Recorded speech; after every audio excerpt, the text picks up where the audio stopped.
नमस्कार काव्यरसिको, मनमोहक मराठी मालवणी कवितांमध्ये मी मनमोहन रोगे आपले स्वागत करतो। मित्रांनो, आज आपला एक प्रमुख सण आहे, स्त्रियांचा सण आहे, वटपौर्णिमा। आपल्या पूर्वजांनी अतिशय विचार करून कल्पकतेने ह्या सणांची निर्मिती केलेली आहे। कालावगात त्यात काही बदल झाले, काही नको त्या गोष्टी घुसडल्या गेल्या। प्रत्येक सणात आता होळीत रंग फासायचा आहे तर चिखलाचं पाणी फेकतात, तर असे बरेच सण आहेत। तसंच ह्या सणात वडाची पूजा करायची आहे। वड पूजा करायची म्हणजे वडाची झाडं जास्तीत जास्त लावायचे, संवर्धन करायचं वडाचं।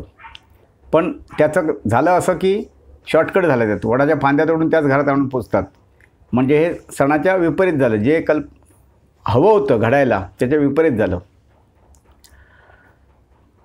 वड शुद्ध हवा देणारं प्रमुख झाड आहे, एक मुख्य झाड आहे। हे आता विज्ञानाने सिद्ध केलेलं आहे। किंवा वडाच्या सानिध्यात माणूस बसला तर तो ताजातवाना उठतो, त्याला फ्रेश वाटतं। हे आता विज्ञानाने सिद्ध केलेलं आहे।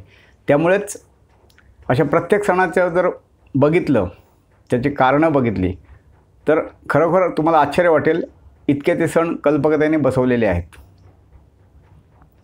सत्यवान सावित्रीची कथा सगळ्यांनाच माहिती आहे, ती परत सांगण्याची गरजच नाही। इतकी ती आपल्या पिढ्यानपिढ्या मनावर बिंबलेली आहे। मग वटपौर्णिमेचा सण हा फक्त सत्यवान सावित्रीचा आहे का? ते एक प्रतीक आहे। हा सण पती पत्नीच्या प्रेमाचा आहे, विश्वासाचा आहे, निष्ठेचा आहे। तर आज वटपौर्णिमा ही कविता आपण ऐकूया। वटपौर्णिमेनिमित्त वटपौर्णिमा, आगळा वेगळा सण वटपौर्णिमेचा, आगळा वेगळा सण वटपौर्णिमेचा, सत्यवान सावित्रीच्या अमर प्रेमाचा, सजीवांना प्राणवायू देणाऱ्या वटवृक्षाचा, सजीवांना प्राणवायू देणाऱ्या वटवृक्षाचा, वृक्षात ज्येष्ठ अशा वटवृक्ष पूजनाचा, वृक्षात ज्येष्ठ अशा वटवृक्ष पूजनाचा, उपकारकर्त्याचे आभार मानण्याचा। ही शेकडो वर्ष झाडे टिकतात वडाची, आणि ती शेकडो वर्ष आपल्याला शुद्ध हवा देत असतात, म्हणून त्याची पूजा केली पाहिजे।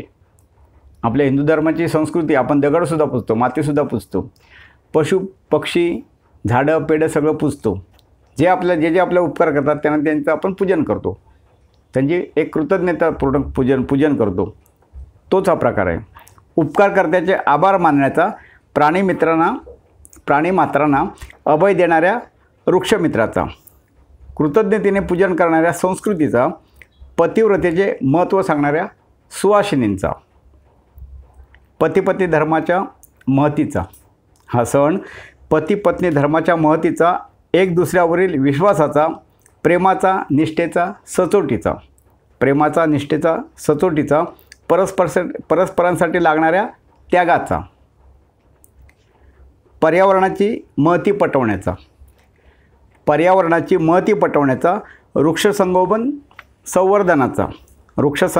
संवर्धनाचा, तरी का तोडता फांद्या वृक्षाच्या, तरी का तोडता फांद्या वृक्षाच्या, संकल्प करू नवी रोपे लावण्याचा, संकल्प करू नवी वृक्ष लावण्याचा। धन्यवाद मित्रांनो। आज पर्यावरण, वृक्षतोड ह्यावर चिंता व्यक्त केली जाते। आपल्या तुकोबरायांनी 350-400 वर्षापूर्वी वृक्षाची महती सांगितली आहे, आणि हा सण वटपौर्णिमाचा ह्याला हजारो वर्षाची परंपरा आहे। म्हणजेच त्याआधीसुद्धा आपल्या पूर्वजांना झाडाचं, वृक्षाचं महत्त्व कळलं होतं। पण आज मात्र आपण सर्रास सुधारणा करायला किंवा आणखीन कशाला प्रकल्प राबवायला वृक्षाची कत्तल करतो खुलेआम, आणि आता अशा सणांनासुद्धा आपण त्याच्या फांद्या छाटून घरात आणतो। हे अतिशय वाईट आहे। तुम्हा सर्वांना विनंती आहे की ज्या सुवासिनी पूजा करत असतील श्रद्धेने, त्यांनी त्या वडाच्या झाडाकडे जाऊन तिथे पूजा केली पाहिजे, घरात फांदी आणून नको। एवढीच नम्र विनंती। ही कविता आवडली तर कवितेला लाईक द्या, कमेंट करा, चॅनल सबस्क्राईब केला नसेल तर तो करा। ही कविता तुमच्या मित्रमंडळींना, इतर सुवासिनींना पाठवा। आता आपण परत भेटू एक नवीन कविता घेऊन। धन्यवाद।